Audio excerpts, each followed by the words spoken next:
Good evening, I'm Anthony Mason. President Trump declared an emergency today in Florida, Puerto Rico, and the U.S. Virgin Islands, all threatened by the most powerful Atlantic hurricane ever seen.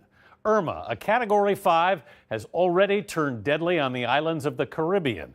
The National Hurricane Center says chances have grown for a direct hit on Florida, possibly as soon as the weekend. We have a team of correspondents covering the storm. First, Tony DeCopel in Puerto Rico. This wall of wind and rain is only getting worse tonight as hundreds of Puerto Ricans are already in shelters and more than 200 tourists from this hotel have been evacuated out of their rooms and into a ballroom where they're expecting a very long night in the storm. Residents were warned to brace for the worst as the strongest winds in a century lashed Puerto Rico. Irma has already left plenty of evidence of its record-setting strength.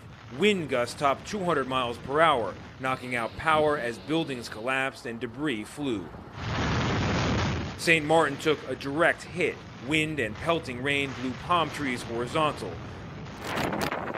Boats were left tangled in the port as cars were nearly submerged. One tourist tweeted that the noise of the storm was insane and was like standing behind a jet engine. He took shelter in the concrete stairwell of a hotel.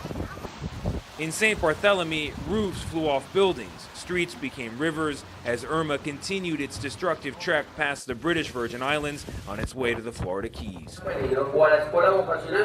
Puerto Rico ordered an evacuation of low-lying areas, but in the coastal village of Las Croabas, 80-year-old Agustin Moija has decided to stay in his home, along with his wife and grandson. Most of your neighbors have evacuated. That's right. But why not you? Because they don't feel safe in their houses. I know my house because I built it myself. It's a strong house. Puerto Rico is warning that some parts of the island may face 6 months without power. Meanwhile, France, Great Britain, and the Netherlands are sending emergency food and supplies as islanders all across the Caribbean dig out and begin to survey the devastation.